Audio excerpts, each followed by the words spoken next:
கேள்வி பார்வையாளருக்கு வணக்கம். இன்று நேர்காணலில் நாம் சந்திக்க இருக்கும் சிறப்பு விருந்தினர் விசிக வழக்கறிஞர் காயல் அகமது சாஹிப் அவர். சார் வணக்கம். வணக்கம்.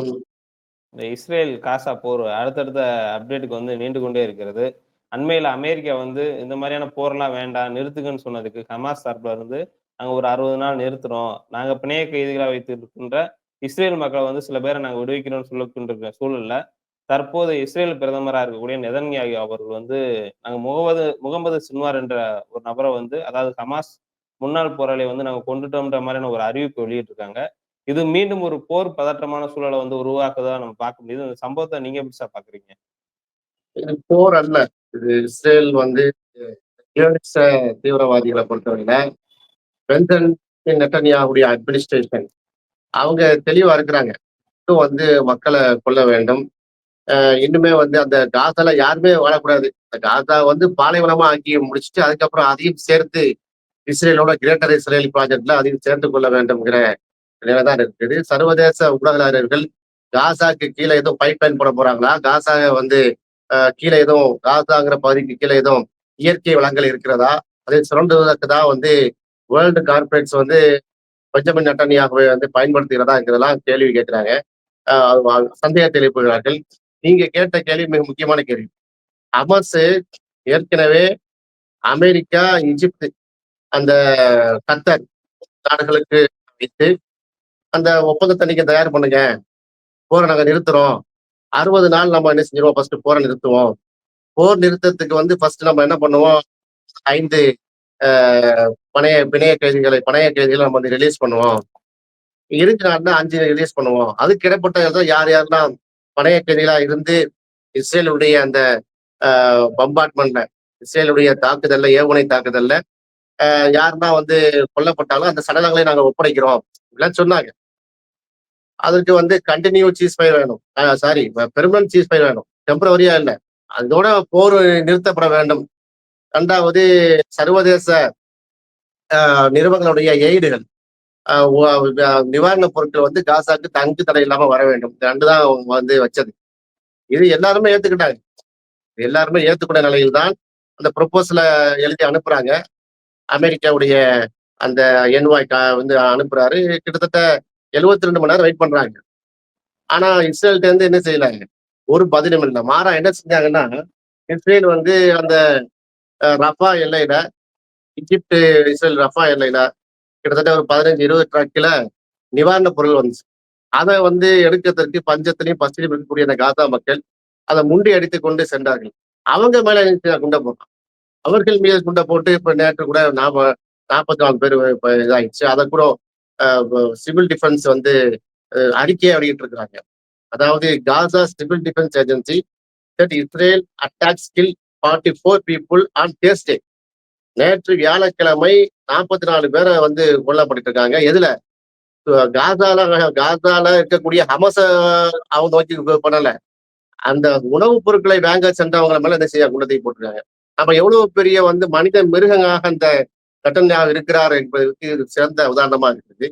அதுக்கப்புறம் 23, அதாவது including 23 the strike on your home in the center of Palestine territory. Palestine territory உள்ள ஒரு வீடுகளுக்குள்ளேயும் கொண்டு போட்டிருக்காங்க. 44 people have been killed in Israel raids on Gaza Strip. Civil defence officer Mohammed al முகையர்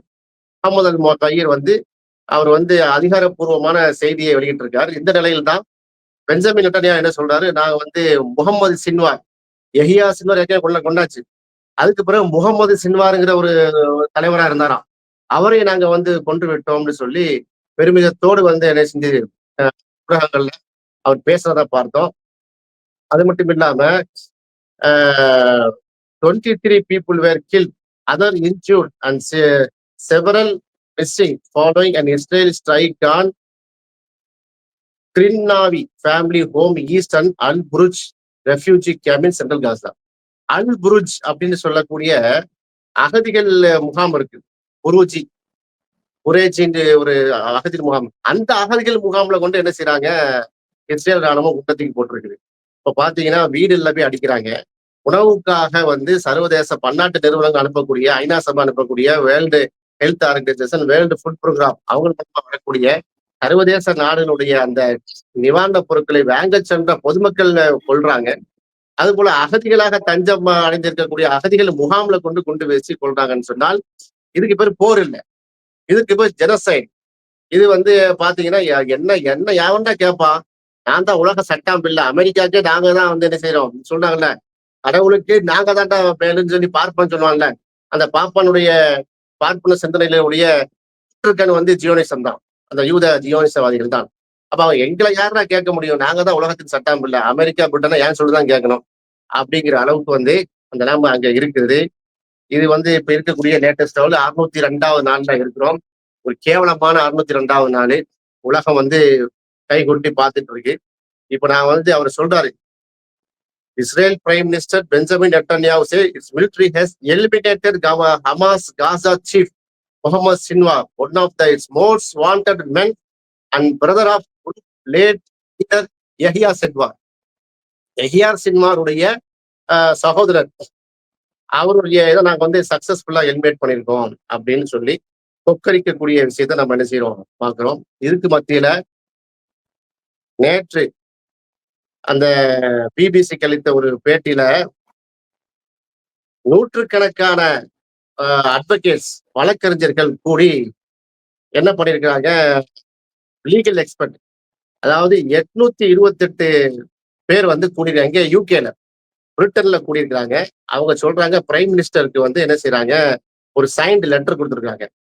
என்ன, genocide is being perpetrated in Gaza from Israel blockade of foods and aid and new military offensive. அதாவது நம்ம சொன்னோம் இல்லையா, அதையெல்லாம் குறிப்பிட்டு இதுக்கு எதிராக நீ என்ன பண்ணணும்னா, Israel has strongly denied genocide allegations. அவங்க ஜெனோசைட் பண்ணல, நாங்க மக்களை வந்து கொல்லலன்னு சொல்லிட்டு இருக்காங்க. ஆனா உண்மை நிலை வந்து இப்படி இருக்கிறது. ஆக நம்ம பிரிட்டன் என்ன செய்ய வேண்டும் என்று சொன்னால் சிவியர் ஆக்ஷன் எடுக்கணும். நீங்க வந்து இது வந்து யூஎன்ல பேசணும்.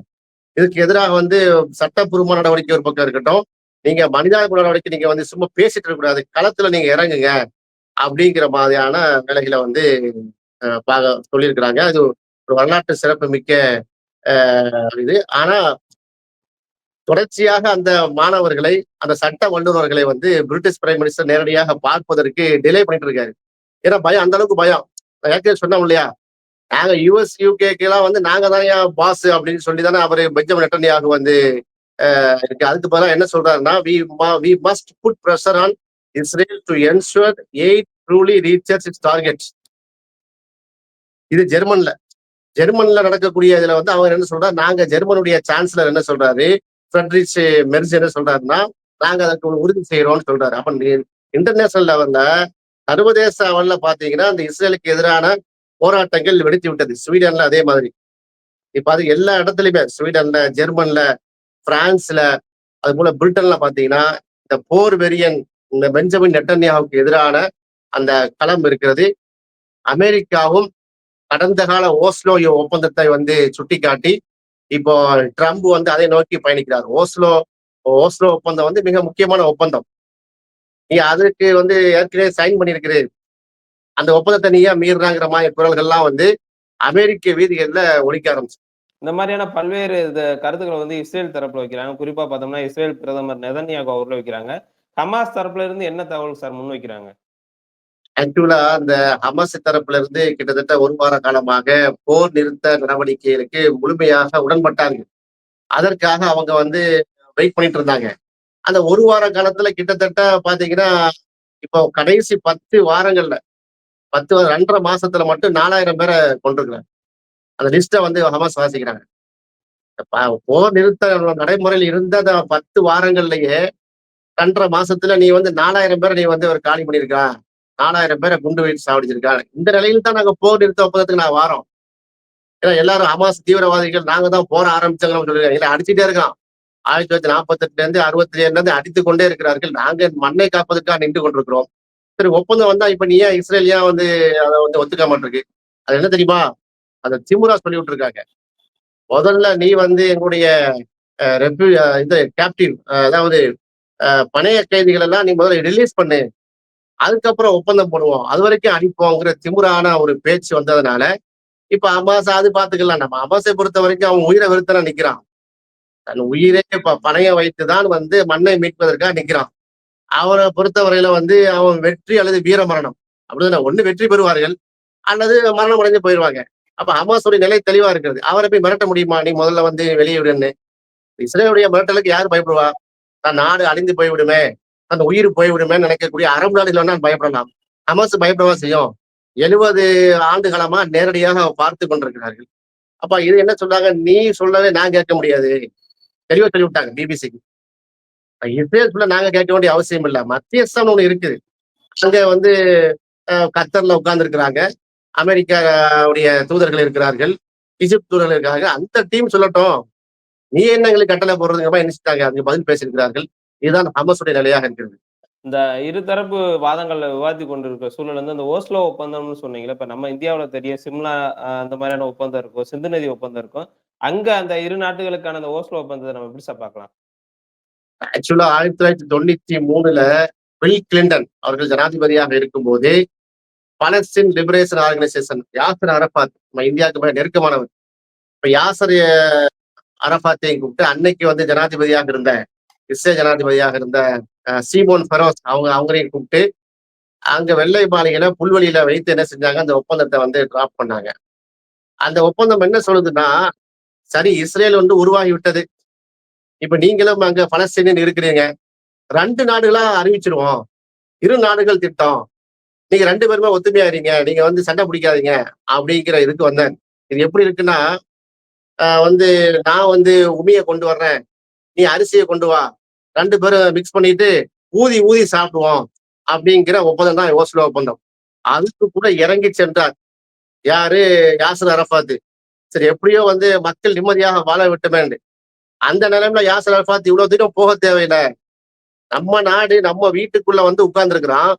நம்ம வீட்டை வந்து ஆக்கிரமித்திருக்கிறான். அவனை அடிச்சு வெளியே தள்ளதான் வந்து நியாயம். ஒரு நியாயம் பேசக்கூடியவர்கள் வந்து அதைத்தான் செய்ய வேண்டும். இல்ல உங்க வீட்டுல உடைய முன்பகுதி ஒரு பெட்ரூம் மட்டும் அவங்க பிரிச்சு கொடுத்துருங்கன்னு கேட்கிறாங்க. அதுக்கு நீங்க எப்படி ஒத்துக்கிட்டு வரலாம் அப்படின்னு சொல்லி நிறைய சர்வதேச விவாதங்கள் நடந்தது. அந்த ஒப்பந்தத்துல கூட கையெழுத்து போட்டு வந்தாங்க பலஸ்தீன மக்கள். சரி நீ இஸ்ரேல் வந்து குடியேறிட்ட இருந்து தொலை, நாங்க வந்து இங்க நிம்மதியா வாழ்றோம் அப்படின்னு சொல்லி கையெழுத்து போட்டாங்க. அதுலதான் வெஸ்ட் பேங்க் மேற்கு கரை, அதுல ABC என்றெல்லாம் பிரித்து கடைசியில அதுலயும் மீறினாங்க. 93ல ஒப்பந்தம் இருக்கக்கூடிய ஒப்பந்தம் போட்டு 2000ல மீறிட்டானே. 2000ல இஸ்ரேல் வந்து உள்ள வந்து மேற்கு கரையில என்கிற ஜோன் ஃபுல்லா எனக்கு தான் சொந்தம்னு சொல்லி உள்ள வந்தான். அந்த ஒப்பந்தம் இருக்கும் நிலையில் தான் 2004ல ஷேக் அஹ்மத் யாசின் சொல்லக்கூடிய அந்த முதியவர், ஏற்கனவே கடந்த காலில் சொல்லியிருக்கிறோம், ஹமாஸுடைய பவுண்டர், அவரை வந்து என்ன செய்யறா, ஒரு அதிகாலை தொழுகையில வந்து அவர் வீல் சேர்ல தொழுதுட்டு வரும்போது ஏவுகணையை நோக்கி தாக்குதல் பண்றான். அப்ப என்னன்னா, இந்த இவங்க ஒப்பந்தத்தை மீறுவதுல இஸ்ரேல அடிச்சுக்கிறதுக்கு ஆளே கிடையாது. 140க்கு மேற்பட்ட கவினன்ஸ் ஐநாட்டு பன்னாட்டு சபையில, ஐக்கிய நாட்டு சபையில, யுஎன்ஓல இஸ்ரேலை கண்டித்து எத்தனை தீர்மானம் நிறைவேற்றிருக்கு. எதுக்காக சட்டம் செஞ்சிருக்கானா? இதே மாதிரி ஒரு உலகத்துல ஒரு நாடு ஐநா சபையை எதிர்த்து கிளம்பினா என்ன ஆகும்? உடனடியா எல்லா நாடுகளும் சேர்ந்து ஆயுதத்தை தூக்கி போட்டு அவங்க அந்த நாட்டை அழிச்சிட மாட்டாங்களா? ஈராக் அதுதானங்க செஞ்சாங்க. வெப்பன்ஸ் ஆஃப் மாஸ் டிஸ்ட்ரக்ஷன் இருக்கு, புஷ் சொன்னாரு. அப்படின்னா என்னன்னா, பயங்கரமான அழிவு, மாஸ் டிஸ்ட்ரக்ஷன், பெரும்பளவுக்கு வந்து பேரழிவுடைய ஆயுதத்தை வைத்திருக்கிறார். கெமிக்கல் பாம்ஸ் வச்சிருக்காரு. யாரு? Saddam Hussein. கடைசியில் சதாம் ஹுசேன் அவர் நாட்டை அழித்து பல லட்சக்கணக்கான மக்களை கொண்டொழித்து அமெரிக்கா படம் வந்து சதாம் ஹுசேன் வாயில டார்ச் செட் அடிச்சு பார்த்தாங்க. அங்க கூட வெப்பன்ஸ் ஆஃப் மாஸ் டிஸ்ட்ரக்ஷன் இல்ல. ஃபுல்லும் பொய். அப்போ பாத்தீங்கன்னா இஸ்லாமிய நாடுகளை ஒன்று ஒன்றாக அடித்துக் கொண்டே வருகிறார்கள். ஆப்கானிஸ்தான் எடுத்துக்கிறீங்க, சிரியா எடுத்துக்கிறீங்க, லெபனான் எடுத்துக்கிறீங்க, ஜோர்டான் எடுத்துக்கிறீங்க, ஈரான் எடுத்துக்கிறீங்க, ஈராக் எடுத்துக்கிறீங்க, எல்லாம் பாத்தீங்கன்னா ஒரு கூட்டு முயற்சி இது. அமெரிக்கா, பிரிட்டன் அந்த பன்னாட்டு படைகள் வந்து சிலுவை யுத்தம் என்று சொல்லிக்கொண்டே உள்ள அந்த ஜூனியர் புஷ் இப்படியே சொன்னார், சிலுவை யுத்தம் என்று சொன்னார். சரி புஷ் போயிட்டாரு, அவன் போர் வெறியனா இருக்கா. ஒபாமா வந்துட்டாரு, சமாதான புறா ஒபாமா. அவர் என்ன செஞ்சாரு? அவரு காலத்துல அடிதான். எவ்வளவு பிரச்சனை ஒபாமா காலத்துல. அப்போ யுஎஸ் உடைய, அமெரிக்காவுடைய ஜனாதிபதியாக யாரு வந்தாலும் ஜியோனிச தீவிரவாதி எழுதி கொடுக்கிற ஸ்கிரிப்டில் தான் அவங்க என்ன செய்ய முடியும்? பணியாற்ற முடியும் என்பதுதான் யதார்த்த நிலையாக இருக்கிறது. அந்த அடிப்படையில் ஓஸ்லோ ஒப்பந்தத்தை மீறினார்கள். ஓஸ்லோ ஒப்பந்தம் வந்து மிக ஃபேமஸான ஒப்பந்தம். அதுல வந்து பங்கு கொண்ட அனைவருக்குமே வந்து இன்க்ளூடிங் யாசர் அரபாத், சீமோன் பெரஸ் எல்லாத்துக்குமே வந்து என்ன பண்ணாங்க, அமைதிக்கான நோபல் பரிசு கொடுத்தாங்க. அமைதிக்கான நோபல் பரிசு கொடுத்தாங்கங்க. அந்த அளவுக்கு வந்து பாத்தீங்கன்னா, அந்த ஒப்பந்தம் மிக எல்லா அனைவராலும் பாராட்டப்பட்ட ஒப்பந்தம். அதையே மீறியது இஸ்ரேல்.